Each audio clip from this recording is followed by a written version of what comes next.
오늘 우리에게 주시는 하나님의 말씀은 골로새서 2장 6절과 7절에 있는 말씀, 우리 두 구절 말씀입니다. 우리 한 목소리로 함께 천천히 읽어보도록 하겠습니다. 시작.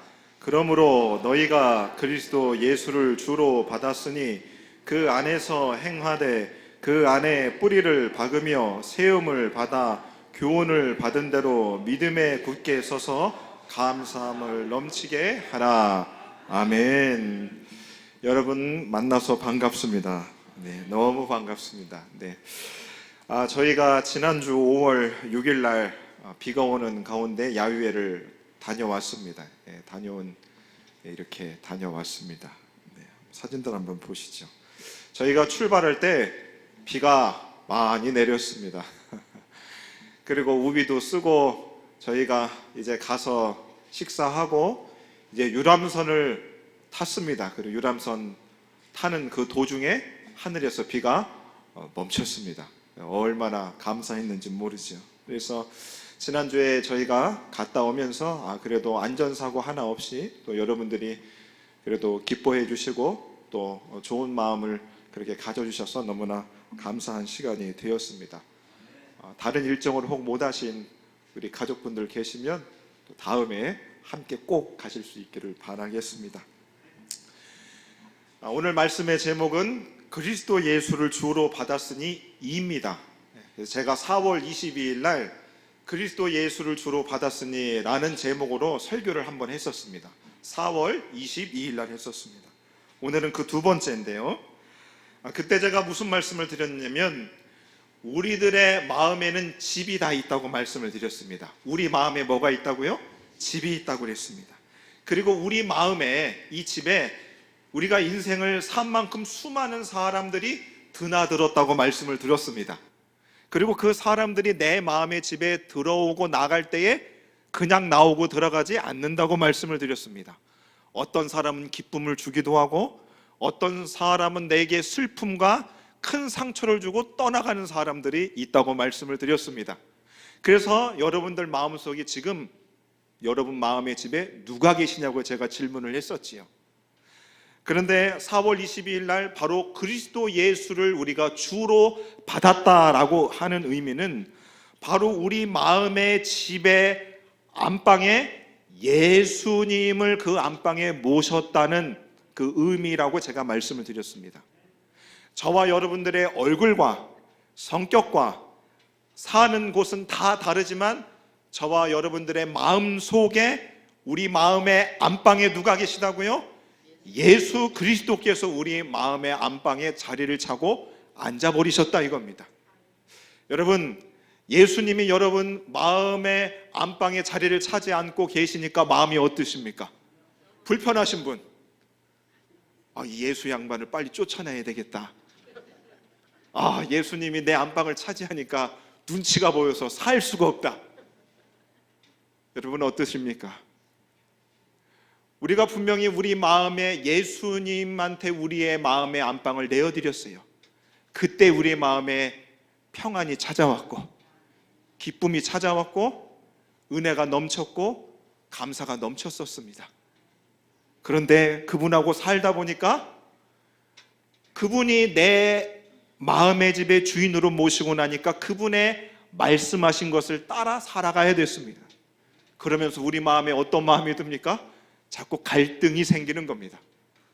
예전에는 내 마음의 집에 내가 주인이 돼서 내 마음대로 결정하고 내가 먹고 싶은 것, 내가 보고 싶은 것, 내가 쉬고 싶으면 쉬는 대로 내가 시간을 다 정하고 살 수 있었는데 예수님이 주인이 되고 나서는 그렇게 살 수 없게 되었다는 겁니다. 그래서 그것 때문에 마음에 고민을 하고 또 생각을 많이 하는 사람들도 있다 이거지요. 그래서 찬송가 289장에도 보시면 주 예수 내 마음에 들어와 계신 후에 변하여 새 사람이 되었다라는 가사가 있습니다. 예수님이 내 마음의 안방에 들어오고 나서 우리는 변하게 되고 새 사람이 되었다고 하는 겁니다. 여러분 인생에 마음의 짐에 수많은 사람들이 드나들었지만 여러분 인생에 가장 큰 영향을 끼친 사람은 부모님도 아니고 여러분들의 아들, 딸도 아니고 여러분들의 친구도 아니라 예수님이라고 하는 분인 겁니다. 그래서 예수님 때문에 저와 여러분들이 다 변했습니다.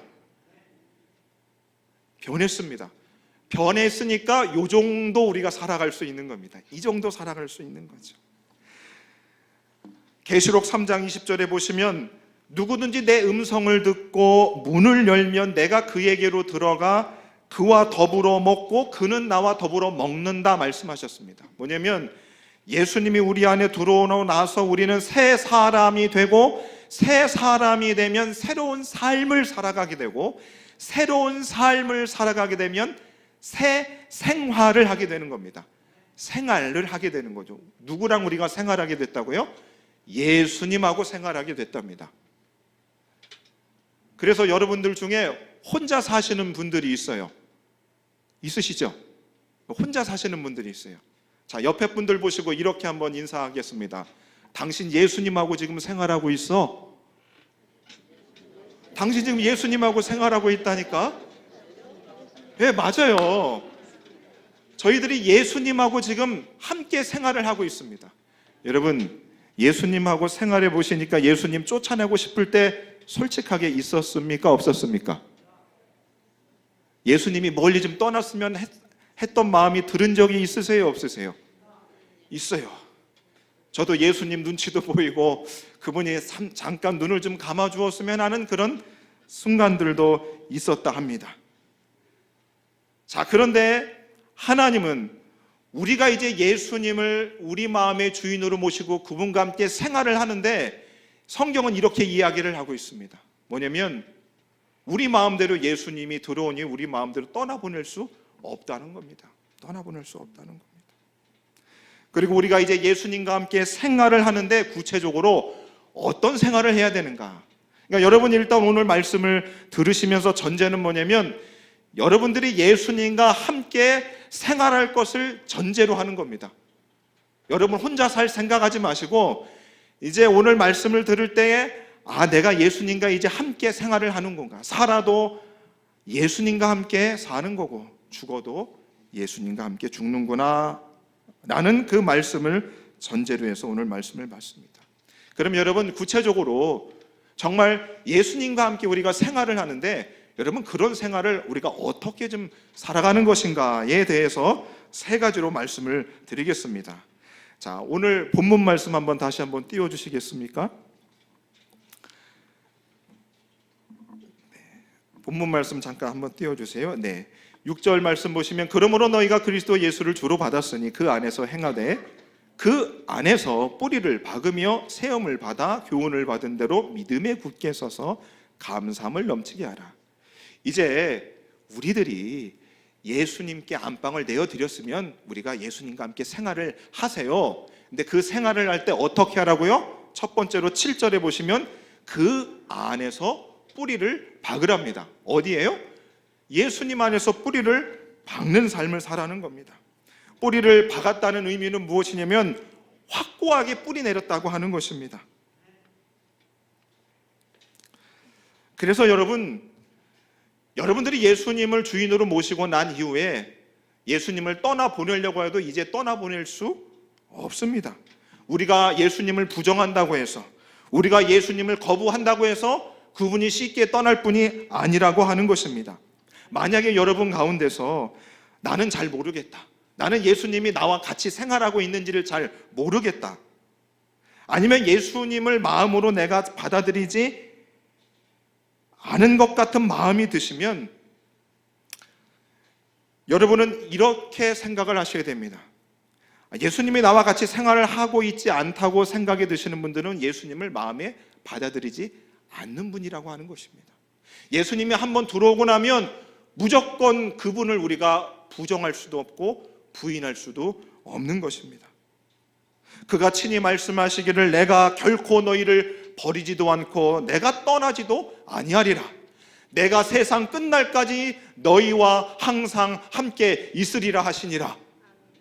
우리가 예수님을 받아들인 다음에 아무리 우리가 예수님을 우리의 마음에서 떨쳐버리려고 해도 쉽게 떠나지 않는다 이겁니다.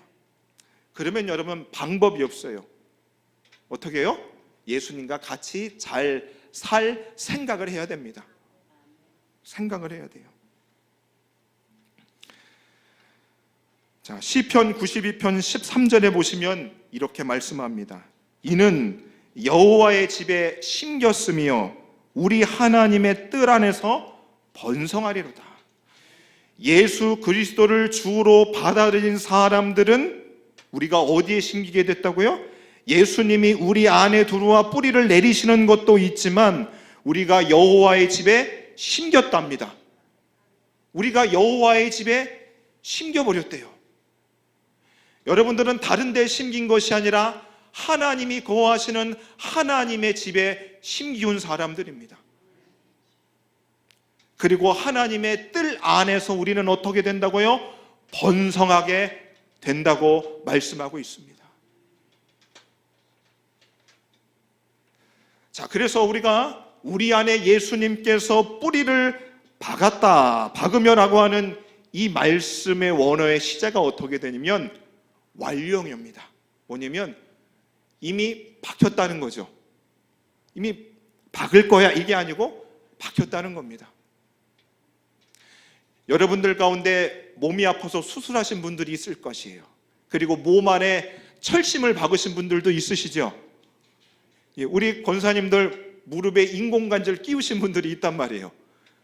그거 내 맘대로 뺄 수가 없죠. 의사의 진단을 받아서 의사가 다 됐다고 하면 갈아줄 수는 있지만, 이와 같이 예수님 안에서 우리가 뿌리를 박았다고 하는 것은 이미 다 된 완료의 의미라고 하는 것입니다. 그리고 저와 여러분들이 여호와의 집에 뿌리를 내린 사람들이 되었어요. 그런 사람들을 성경은 무엇이라고 그러는가? 복 있는 사람이라고 그럽니다. 뭐라고요? 예수님에게 뿌리를 내리고 하나님의 집에 심기어진 사람들은 복 있는 사람이라고 하는 것입니다. 복 있는 사람은 시편 1편에 그는 시냇가에 심은 나무가 철을 따라 열매를 맺으며 그 잎사귀가 마르지 아니함 같으니 그가 하는 모든 일이 다 형통한다 했습니다. 바로 여호와의 집에 심긴 저와 여러분들이 시냇가에 심은 나무인 것이죠. 그리고 철을 따라 열매를 맺는 바로 복 있는 사람들이 되었습니다. 옆에 분들 보시고 이렇게 한번 인사합니다. 당신은 복 있는 사람입니다. 우리는 복 있는 사람이 된 것입니다. 여러분, 정말로 우리는 복 있는 사람이 된 것이죠.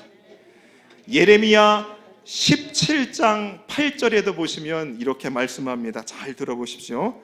그는 물가에 심어진 나무가 그 뿌리를 강변에 뻗치고 더위가 올지라도 두려워하지 아니하며 그 입이 청청하며 가무는 해에도 걱정이 없고 결실이 그치지 아니함 같으니라. 바로 예수 그리스도 안에서 뿌리를 내린 저와 여러분들에게 주시는 말씀인 것입니다. 저와 여러분들의 물가에 심어진 나무가 돼서 우리의 뿌리가 강변에 뻗치는 겁니다. 깊이 뿌리를 내리는 것입니다. 그래서 여러분, 우리의 세상이 살면 살수록 말세의 때입니다. 종말의 때죠. 살기가 점점 팍팍합니다. 하지만 우리는 그 뿌리를 강변에 계속 내릴 뿐만 아니고 그 뿌리가 뻗치게 됩니다. 그래서 어떠한 더위와 환난과 어려움이 생겨도 우리는 열매 맺는 자들이 되고 걱정이 없는 사람들이 될 수 있는 줄로 믿습니다. 그래서 우리가 예수 그리스도 안에서 뿌리를 깊이 내린 사람들입니다.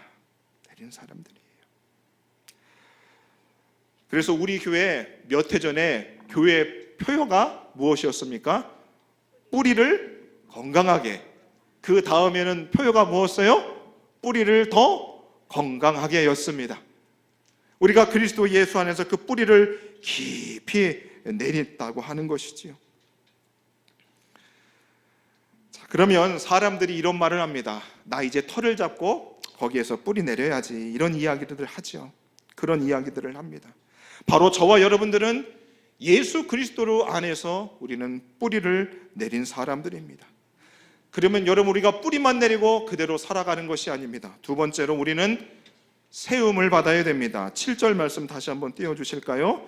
그 안에서 우리가 뿌리를 박으며 세움을 받아야 됩니다. 세움을 받아야 됩니다. 성경에서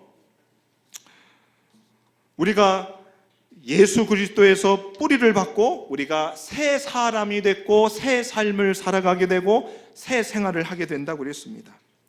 그런데 그 새 사람이 됐다는 의미가 여러분 굉장히 의미가 깊습니다.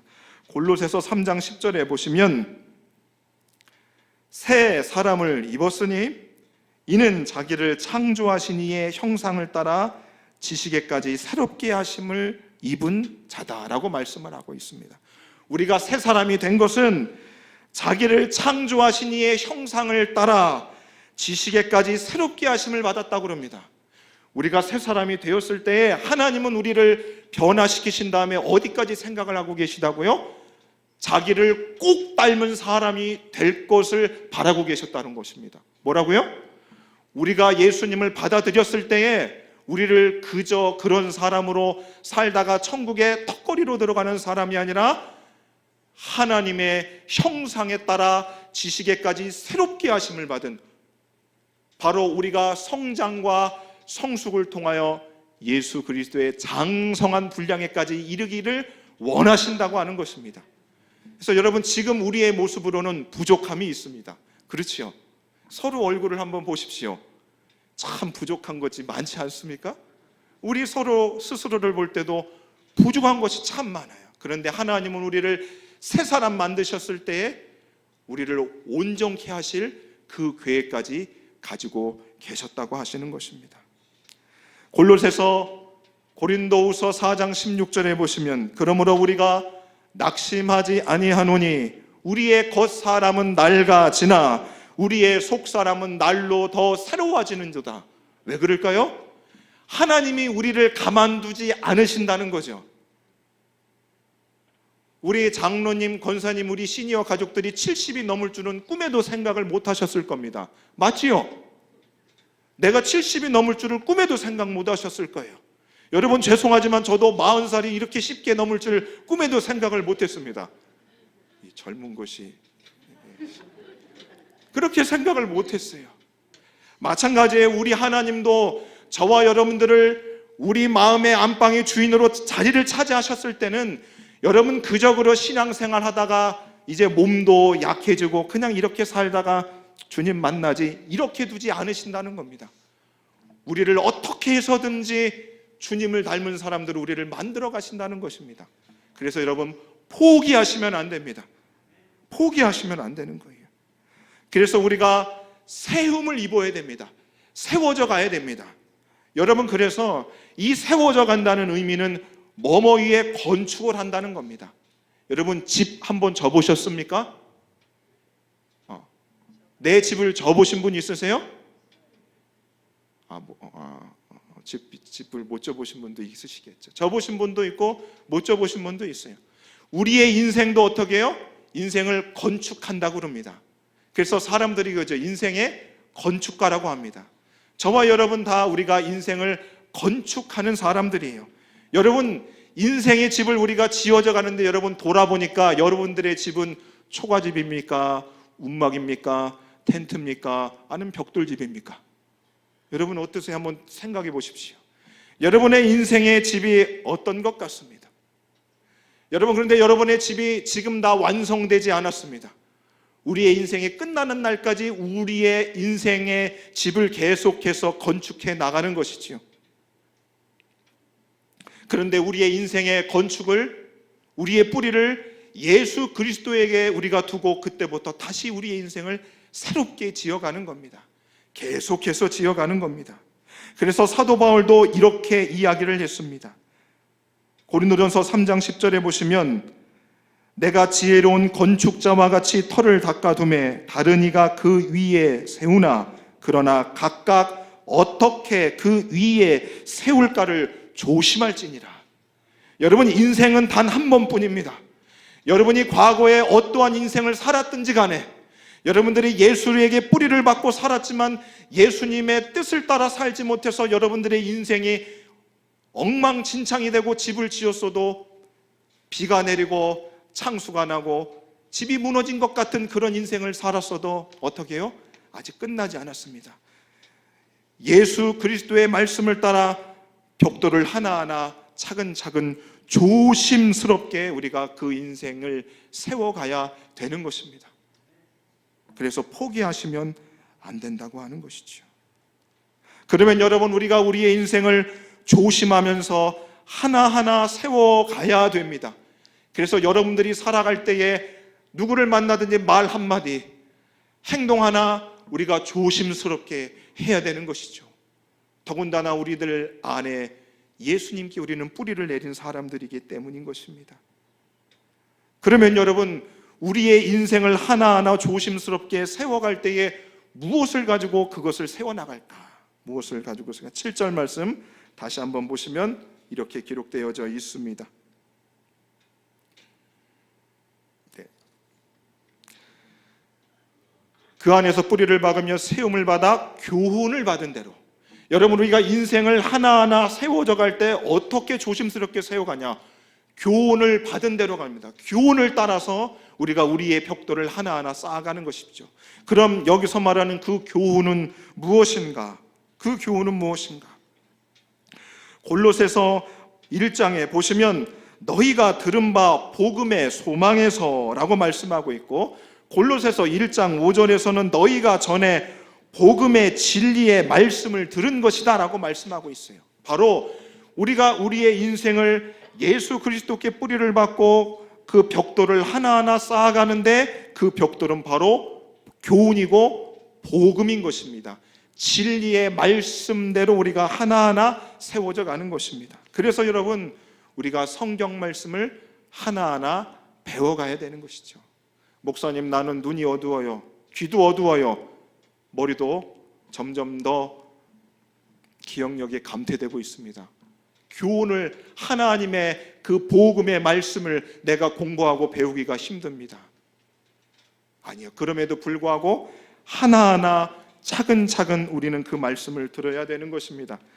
그래서 여러분들 오늘 예배 시간에 들어오실 때에 이거 하나씩 나눠드렸습니다. 이 성경 구절이 이렇게 기록되어져 있습니다. 이 성경 구절 가지고 6월 달에 저희가 성경 대회를 하겠습니다.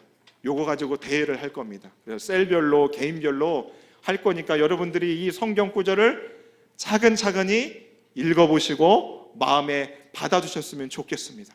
그래서 이 교훈의 말씀들을 우리가 받은 대로 벽돌을 쌓아가야 되는데, 여러분 어떻게 쌓아가야 되는가?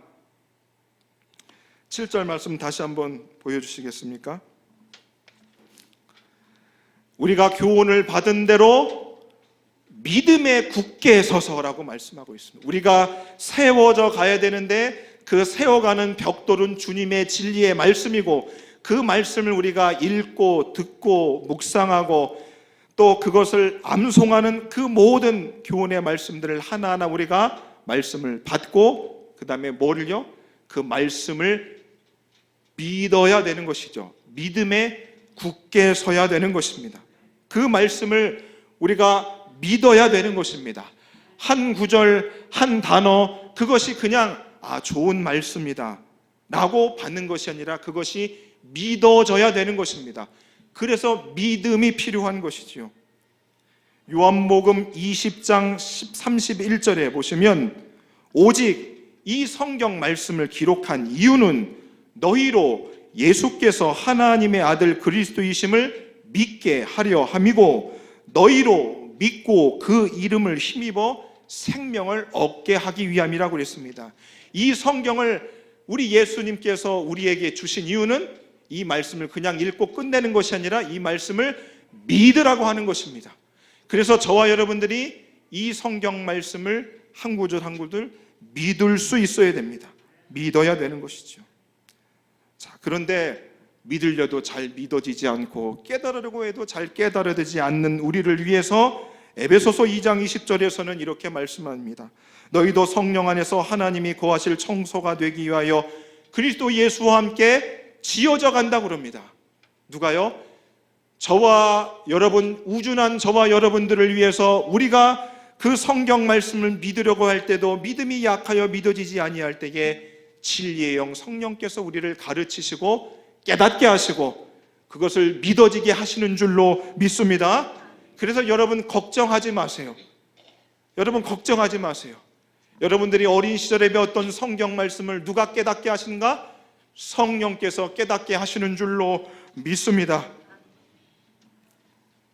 그래서 여러분 정말로 하나님이 여러분들을, 저와 여러분들을 부르시고 그리고 새 사람 만드시고 우리를 온전하게 만드실 그 꿈에 대한, 그 비전에 대한 꿈을 놓지 마셔야 됩니다. 베드로전서 5장 10절에 보시면 저와 여러분들에게 이렇게 위로하며 격려하고 있습니다. 자기의 영원한 영광에 들어가게 하시니가 잠깐 고난을 당한 너희를 친히 온전하게 하시며 굳건하게 하시며 강하게 하시며 터를 견고하게 하시리라. 어떻게 하신다고요?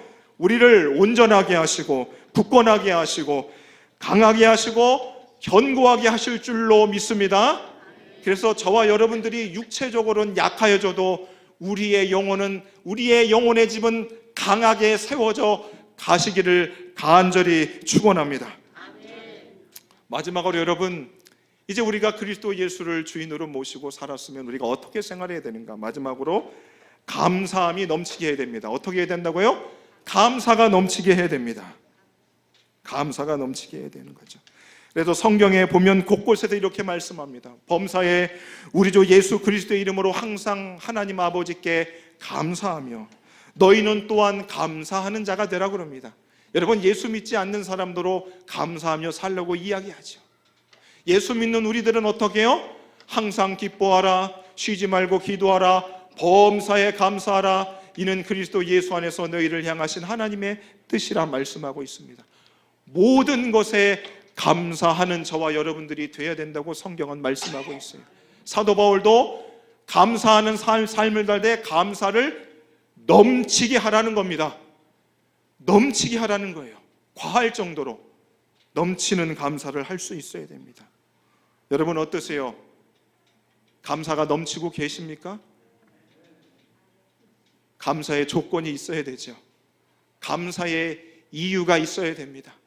우리 시니어, 우리 가족들 인생의 산전, 수전, 공중전, 우주전을 다 보내신 분들이라 웬만한 어려운 일 가지고선 여러분 얼굴을 찌푸리지 않는 거 제가 알고 있습니다.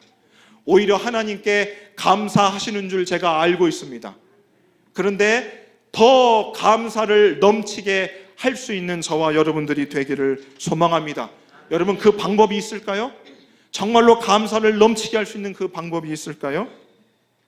날 구원하신 주 감사의 가사를 한번 보도록 하겠습니다. 가사를 보시면 가사가 너무 좋습니다. 가사 한번 띄워주시겠습니까? 그냥 날 구원하신 주 감사, 모든 것 주심 감사, 지난 추억이네 감사, 주 내 안에 계시네. 향기로운 봄철에 감사, 외로운 가을날에 감사, 사라진 눈물도 감사, 나의 영혼 편안해. 응답하신 기도 감사, 거절하신 것 감사, 헤쳐나온 풍랑 감사, 모든 것 채우시네. 아픔과 기쁨도 감사, 절망 중 위로 감사, 측량 못할 은혜 감사, 크신 사랑 감사해. 길가의 장미꽃 감사, 장미 가시도 감사, 따스한 가정 희망 주신 것 감사, 기쁨과 슬픔도 감사, 하늘 평안을 감사, 내일의 희망을 감사, 영원토록 감사해. 저와 여러분들이 감사를 넘치게 하는 삶을 살 수 있는 비결이 있습니다. 진짜 있습니다. 성경은 무엇라고 말씀하는가? 골로새 3장 17절의 말씀을 보시면 아마 띄워주실 것 같아요. 골로새 3장 17절 보시면 그리고 또 무엇을 하든지 말에나 일에나 다 주 예수의 이름으로 하고 그를 힘입어 하나님 아버지께 감사하라. 다 주 예수의 이름으로 하고 그 이름을 힘입어 하나님 아버지께 감사하라. 여러분 어떠한 상황 속에서도 우리가 감사를 넘치는 삶을 살아갈 수 있는 그 비결은 다른 데 있지 않습니다. 주 예수 그리스도의 이름을 힘입을 때에 우리는 감사가 넘치는 삶을 살아갈 수 있습니다. 아멘이십니까? 그래서 여러분, 예수님만큼은 우리가 잊을 수 없는 거예요. 다른 게 다 사라져도 예수님이 내 안에 뿌리 내려 계시니 그것 때문에 능히 그 예수의 이름을 힘입어 감사를 넘치게 할 수 있는 것입니다. 사랑하는 시니어 가족 여러분, 저와 여러분 인생의 안방에 예수님이 자리를 찾아가 앉으셨습니다.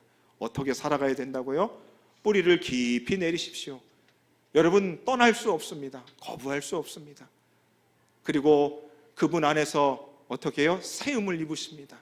주의 말씀을 차근차근 하나하나 배워가시면서 조심스럽게 믿음의 확신을 가지고 주님이 아름답게 여러분들을 만들어 가시기를 소망합니다.